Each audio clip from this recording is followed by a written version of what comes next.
Halo teman-teman, kembali lagi bersama Palma Anjas, channel yang akan menghibur kalian semua dengan menghadirkan alur cerita film-film unfaedah. Di kesempatan kali ini saya akan membahas sebuah film action yang berjudul Big Brother tahun 2018. Film berdurasi 111 menit ini menceritakan tentang seorang mantan tentara binaan Amerika yang memutuskan kembali ke Hong Kong untuk mengajar di sekolahan. Adapun kelas yang dipegangnya nanti adalah kelas yang terkenal berisi murid-murid yang sangat berandal. Penasaran? Sebelum masuk ke isi ceritanya, saya tak bosan-bosan mengingatkan kalau ini adalah konten full spoiler. Jadi untuk kalian semua yang belum menonton filmnya, saya sangat menyarankan untuk kalian menonton filmnya terlebih dahulu. Karena bagaimanapun pengalaman menonton secara utuh akan jauh lebih baik. Tanpa berlama-lama langsung saja kita masuk ke isi ceritanya.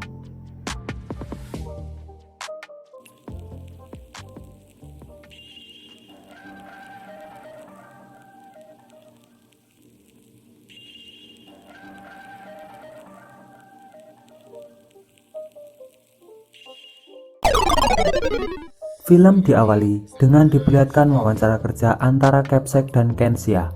Capsek menolak lamaran Kensia sebagai guru di sekolahannya karena Kensia tak punya pengalaman mengajar sama sekali.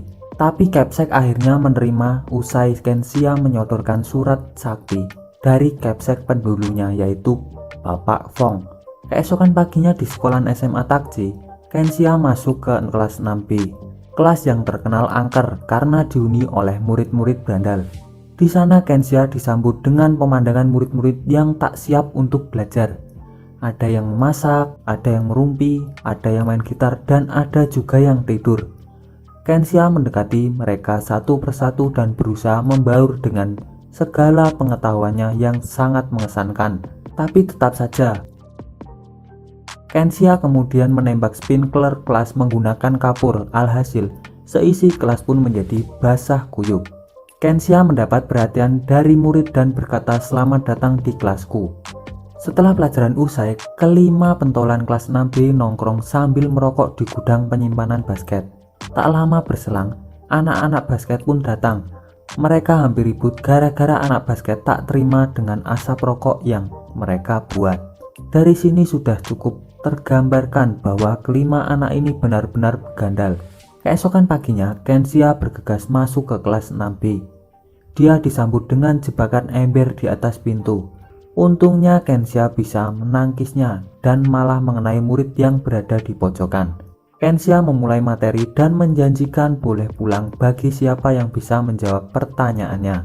Kensia bertanya seputar masalah rokok karena dia mengetahui murid-muridnya ada yang merokok. Lalu salah satu di antara kelima berandal kelas itu mampu menjawabnya dan diizinkan keluar kelas. Kelas pun berlanjut dengan pertanyaan kedua. Ternyata cara ini mampu membuat murid-muridnya jadi antusias menjawab pertanyaan. Kensia berpesan pada muridnya bahwa pentingnya memiliki pemikiran yang kritis agar tidak mudah dibohongi oleh seseorang. Adegan berpindah ke kantor kepala sekolah. Penjamu biro pendidikan Capsek diminta agar sekolah ini bisa memenuhi target biro pendidikan. Kalau tidak bisa, maka sekolah ini akan ditutup. Capsek cukup pesimis dengan hal itu. Di kantin, kelima berandal ini mau makan. Salah satu di antara mereka memprovokasi anak basket yang kemarin. Merasa tak terima, anak basket pun membalas provokasi itu kepada lima murid berandal ini dan perkelahian pun tak terelakkan lagi. Kensia datang ke sekolahan dan mendapat kabar bahwa kelima muridnya telah dikeluarkan oleh kepala sekolah karena berkelahian. Kensia mencari kelima murid itu dan ternyata masih berkelahi di tangga sekolahan. Kensia melarainya dan memberi mereka surat penyesalan agar tak jadi dikeluarkan dari sekolah. Malam harinya, Kensia mencari data anak murid kelas 6B. Disinilah diketahui identitas kelima anak berandal itu. Yang pertama ada Siang Zulfa. Dia adalah keturunan Pakistan dan sejak kecil suka bernyanyi. Ia bercita-cita menjadi penyanyi pop terkenal. Yang kedua Denan, gadis tomboy yang tumbuh di keluarga yang kurang perhatian padanya. Orang tuanya lebih perhatian pada adik laki-lakinya. Dia suka mobil dan ingin menjadi pembalap Formula One. Yang ketiga Kisian, dia tumbuh bersama ayahnya. Ibunya selingkuh dan pergi meninggalkannya sehingga membuat ayahnya suka mabuk-mabukan. Ia melampiaskan itu dengan bermain game dan bermimpi menjadi gamer terbaik di dunia. Yang keempat, kembaran Kisian, yaitu Ki Cheng. Dia mengidap penyakit tertentu yang membuat sulit berkonsentrasi. Ia selalu melayani ayahnya dan kakak kembarannya itu dan bermimpi untuk bisa hidup mandiri sehingga keluar dari rumah ayahnya. Kurang satu murid lagi yang belum diperkenalkan. Dia adalah Wei Chong. Identitasnya akan dijelaskan nanti seiring berjalannya film. Berbeda dengan keempat temannya yang kembali bersekolah, Wei Chong lebih memilih untuk fokus bekerja menjadi pelayan di sebuah restoran. Malam itu ada seorang Taipan bernama Boxing di restoran. Dia berminat untuk membangun apartemen di dekat SMA Takci. Dia meminta pada bawahannya untuk menggusur SMA Takci agar rencananya bisa berjalan mulus. Bawahannya menyanggupinya. Saat sedang asik menonton pacuan kuda, koreksi bawahan hilang diambil oleh Wei Chong. Si bawahan mengetahui hal itu dan menyuruh anak buahnya untuk mengajar Wei Chong. Usai bonyok, si bawahan ini memberi uang dan kartu namanya kepada Wei Chong jika dia mau pekerjaan. Di tempat lain, Chen Xia ingin menemui Zufa dan akhirnya bertemu di pasar sambil dikejar-kejar orang banyak. Ternyata si Zufa ini telah mencuri tiket konser dari ayahnya. Chen Xia pun menyelesaikan masalah tersebut. Di pinggir laut, Chen Xia yang memotivasi Zufa untuk bernyanyi di depan publik jika ingin menjadi penyanyi terkenal. Chen Xia mencontohkannya, kemudian Zufa menyusulnya dan akhirnya mereka pun bernyanyi sama dengan perasaan riang gembira. Perasaan berbeda justru dirasakan oleh Kisian dan Ki Cheng di rumahnya. Mereka diomeli oleh ayahnya karena tak mau membelikan bir. Ki Cheng bahkan diusir ayahnya saat sedang mengerjakan PR karena Ki Cheng mulai berani melawan ayahnya. Ki Cheng pun mengerjakan PR di luar hingga tertidur dan hingga pagi hari. Di pagi harinya, Chen Xia menemui Guan, ayah si kembar itu, dan diajak ngobrol bareng. Di lain waktu dan tempat, Denan sedang mengerjakan PR bersama adiknya. Sang ayah datang dengan membawa kosmetik. Ayahnya ingin menjodohkan Denan dengan anak dari bosnya. Denan menolaknya dan menyelip pergi mengendarai mobil ayahnya. Saat hendak keluar, Denan dihadang Chen Xia. Chen Xia mengajaknya ke sebuah tempat go-kart agar Denan bisa mengemudi mobil dengan puas dan aman. Denan mengajak Chen Xia balapan, tapi Chen Xia menolaknya karena yang akan balapan dengannya adalah ayahnya sendiri. Ayahnya berjanji tak akan memaksanya lagi jika Denan bisa menang. Alhasil balapan pun dimulai. Selesai balapan, Denan menagih janji ayahnya, tapi sayang ayahnya mengingkarinya. Denan ngambek dan keluar dari area go-kart. Sang ayah pun mengejarnya. Keduanya kemudian saling bertemu di pasar. Saat sedang mengejar Denan, sang ayah mengalami kecelakaan hingga tersungkur ke tanah. Denan segera menghampirinya, tapi ada mobil box yang melaju kencang di dekatnya. Alhasil mobil go-kart miliknya hancur terlindas. Sang ayah menyangka bahwa Denan ikut terlindas. Sang ayah menangis meminta maaf atas semua kesalahannya, tapi tiba-tiba Denan hadir di sampingnya. Mereka berdua pun berpelukan dan saling memaafkan. Di lain tempat dan waktu, Ki Cheng, Kisian, dan teman-temannya meminta guru Chen Xia untuk meliput laporan dari para pelanggar yang direhabilitas. Di sana mereka akan mewawancarai Tuan Guan. Saat sudah memasuki ruangan dan duduk, betapa kagetnya Ki Cheng dan Kisian bahwa orang yang akan diwawancarainya itu adalah ayahnya yang beler itu. Di sana ayahnya mengungkap alasan kenapa dia selalu mabuk. Dia hanya ingin melupakan deritanya, diselingkuhi istri dan ditinggalkan. Ia tak ingin kehilangan anaknya juga. Dia menyesal dan minta maaf kepada anak-anaknya itu. Ki Cheng dan Kisian pun tak kuasa menahan air matanya. Di suatu malam, Wei Chong mendatangi Boxing, orang yang pernah mengejarnya. Boxing ini selain pemilik gym, dia juga seorang bandar judi untuk pertandingan MMA. Dia meminta Wei Chong untuk meracun petarung MMA itu agar lemas dan kalah. Di siang hari, Chen Xia berkunjung ke rumah Wei Chong. Di sana dia bertemu dengan neneknya. Wei Chong adalah anak yatim piatu. Orang tuanya wafat karena kecelakaan. Saat sedang asik ngobrol, Chen Xia menemukan obat Maidoclam. Chen Xia menyitanya diam-diam dan pamit pulang dan memberikan nenek itu sejumlah uang. Di malam harinya Wei Chong melancarkan aksinya, tapi sayang, aksinya itu ketahuan oleh asistennya. Bo Xing menyuruh Wei Chong untuk tutup mulut. Wei Chong pun dicekokin air putih sebanyak-banyaknya dan dikurung di dalam loker. Tak berselang lama, Chen Xia mencoba menjemput muridnya itu secara baik-baik. Tapi karena diprovokasi, maka perkelahian pun tak terhindarkan lagi. Chen Xia kerasukan Ip Man berhasil mengatasi gempuran dari para stafnya satu persatu. Hingga akhirnya sang petarung MMA pun turun tangan. Chen Xia kewalahan dan dibanting sampai pingsan, tapi sang petarung juga ikut pingsan setelah itu. Di rumah sakit, polisi menyelidiki kasus ini dan menahan Wei Chong yang masih di bawah umur. Karena Bo Xing tak ingin dirinya ketahuan, maka Bo Xing tak ingin menuntut siapa-siapa atas kerugian yang telah terjadi itu.